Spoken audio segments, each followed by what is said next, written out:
जय सिया राम सभी को। क्या आपको प्रभु राम के सभी गुणों का ज्ञान है? आइए यह हम आपको आज की कहानी भी सुनाएंगे। आज से हम वाल्मीकि रामायण का नया कांड आरंभ करने जा रहे हैं, जिसका नाम है अयोध्या कांड। और प्रभु श्री राम के सभी गुण वाल्मीकि रामायण के अयोध्या कांड के पहले अध्याय में हैं। तो आइए आरंभ करते हैं अयोध्या कांड।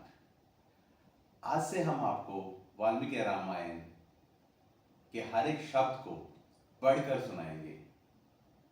अभी तक हम आपको वाल्मीकि रामायण याद करके सुना रहे थे और हमने अनुभव किया कि ऐसा करने से वाल्मीकि रामायण का जो रस है वो हम आपको नहीं सुना पा रहे हैं। तो आज से जिस सुंदर तरीके से वाल्मीकि जी ने ये रामायण लिखी है, हम वो हर शब्द आपको सुनाएंगे। तो आइए आरंभ करते हैं अयोध्या कांड का पहला अध्याय। तो वाल्मीकि जी लिखते हैं, भरत अपने मामा के यहाँ जाते समय काम आदि शत्रुओं को सदा के लिए नष्ट कर देने वाले निष्पाप शत्रुघ्न को भी प्रेमवश अपने साथ लेते जाते हैं। वहां भाई सहित उनका बड़ा आदर सत्कार हुआ और वे वहां सुखपूर्व रहने लगे। उनके मामा युधाजीत, जो अश्वयुद्ध के अधिपति थे, उन दोनों पर पुत्र से भी अधिक स्नेह रखते और बड़ा लाड प्यार करते थे। यद्यपि मामा के यहाँ उन दोनों वीर भाइयों को सभी इच्छाएं पूरी करके उन्हें अत्यंत तृप्त किया जाता था, तथापि वहां रहते हुए भी उन्हें अपने वृद्ध पिता महाराज दशरथ की याद कभी नहीं भूलती थी।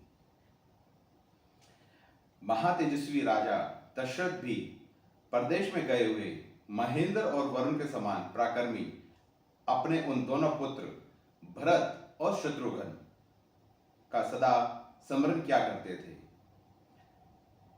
अपने शरीर से प्रकट हुई चारों भुजाओं के समान वे सभी चारों के ही पुत्र शिरोमणि पुत्र महाराज को बहुत ही प्रिय थे,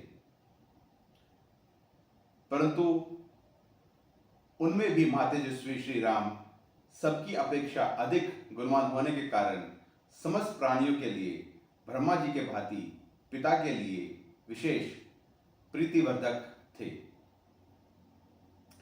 इसका एक कारण और भी था, वे समस्त सनातन विष्णु थे। परम प्रचंड रावण के वध की अभिलाषा रखने वाले देवताओं की प्रार्थना पर मनुष्य लोक में अवतरण हुए थे।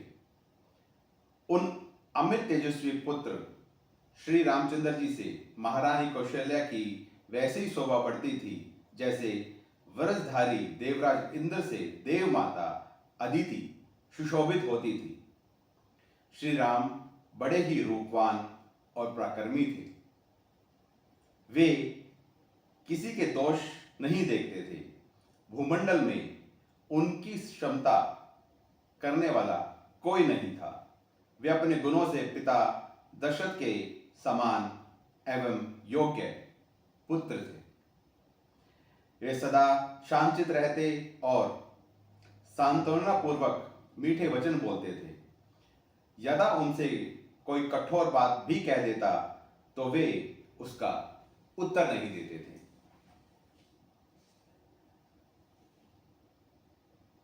कभी कोई एक बार भी उपकार कर देता तो वे उसके उस एक ही उपकार से सदा संतुष्ट रहते थे और मन को वश में रखने के कारण किसी के सैकड़ों अपराध करने पर भी उसके अपराधों को याद नहीं रखते थे। अस्त्र शस्त्र के अभ्यास के लिए उपयुक्त समय में भी बीच बीच में अवसर निकालकर वे उत्तम चरित्र में, ज्ञान में तथा अवस्था में बड़े चढ़े सत्पुरुषों के साथ ही सदा बातचीत करते थे और उनसे शिक्षा लेते थे। वे बड़े बुद्धिमान थे, सदा मीठे वचन बोलते थे। अपने पास आए हुए मनुष्यों से पहले स्वयं ही बात करते और ऐसी बातें मुंह से निकालते जो उन्हें प्रिय लगे। बल और पराक्रम में संपन्न होने पर भी अपने महान पराक्रम के कारण उन्हें कभी गर्व नहीं होता था। झूठी बात तो उनके मुख से कभी निकलती नहीं थी। वे विद्वान थे और सदा वृद्ध पुरुषों के सम्मान किया करते थे। प्रजा का श्री राम जी के प्रति और श्री राम जी का प्रजा के प्रति बड़ा अनुराग था। वे परम दयालु, क्रोध को जीतने वाले और ब्राह्मणों के पुजारी थे। उनके मन में दीन दुखियों के प्रति बड़ी दया थी। वे धर्म के रहस्य को जानने वाले, इंद्रियों को सदा वश में रखने वाले और बाहर भीतर से परम पवित्र थे। अपने क्लोचित आचार, दया, उदारता और शरणागत रक्षा के आदि में ही उनका मन लगता था। वे अपने क्षत्रिय धर्म को अधिक महत्व देते थे और मानते थे। वे उस क्षत्रिय धर्म का पालन महान स्वर्ग धाम की प्रति मानते थे, अतः बड़ी प्रसन्नता के साथ उसमें संलग्न रहते थे। अमंगलकारी निषाद कर्मों से उनकी कभी प्रवृत्ति नहीं होती थी। शास्त्र विरुद्ध बातों को सुनने में उनकी कोई रुचि नहीं होती थी। वे अपने न्याय युक्त पक्ष के समर्थन में बृहस्पति के समान एक से एक बढ़कर युक्तियां देते थे। उनका शरीर निरोग था, अवस्था तरुण। वे बड़े अच्छे वक्ता, सुंदर शरीर से सुशोभित तथा देश काल के तत्व को समझने वाले थे। उन्हें देखकर ऐसा ज्ञान पड़ता था कि विधाता ने संसार में समस्त पुरुषों के सार तत्व को समझने वाले साधु पुरुष के रूप में एकमात्र श्री राम को ही प्रकट किया है। राजकुमार श्री राम श्रेष्ठ गुणों से युक्त थे। वे अपने सद्गुणों के कारण प्रजाजनों के बाहर विचारने वाले प्राण की भांति प्रिय थे। भरत के बड़े भाई श्री राम संपूर्ण विद्याओं के वर्त में निषाद और छहों अंगों के सहित संपूर्ण वेदों में यथार्थ ज्ञाता थे। बाण विद्या में तो वे अपने पिता से भी बढ़कर थे। वे कल्याण के जन्मभूमि, साधु, दैन्य रहित, सत्यवादी और सरल थे। धर्म के और अर्थ के ज्ञाता वृद्ध ब्राह्मणों के द्वारा उन्हें उत्तम शिक्षा प्राप्त हुई थी। उन्हें धर्म, काम, अर्थ के तत्वों का ज्ञान था। वे समझ शक्ति में संपन्न और प्रतिभाशाली थे।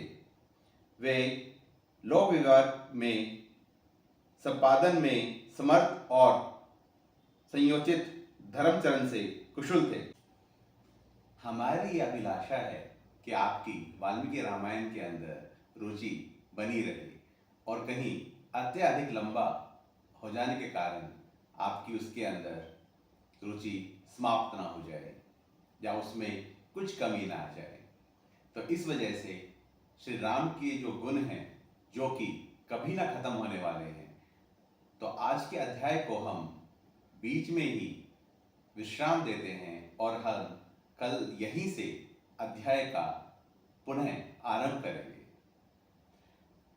आप सभी से अनुरोध है कि वाल्मीकि रामायण की कहानियां सुनने के लिए आप हमारे पेज राम लखन यात्रा को फॉलो कीजिए, ज़्यादा से ज़्यादा लोगों के साथ शेयर कीजिए और आप सभी लोग सुनते रहिए प्रभु राम की कहानी भक्त मनु की ज़बानी। जय सिया राम सभी।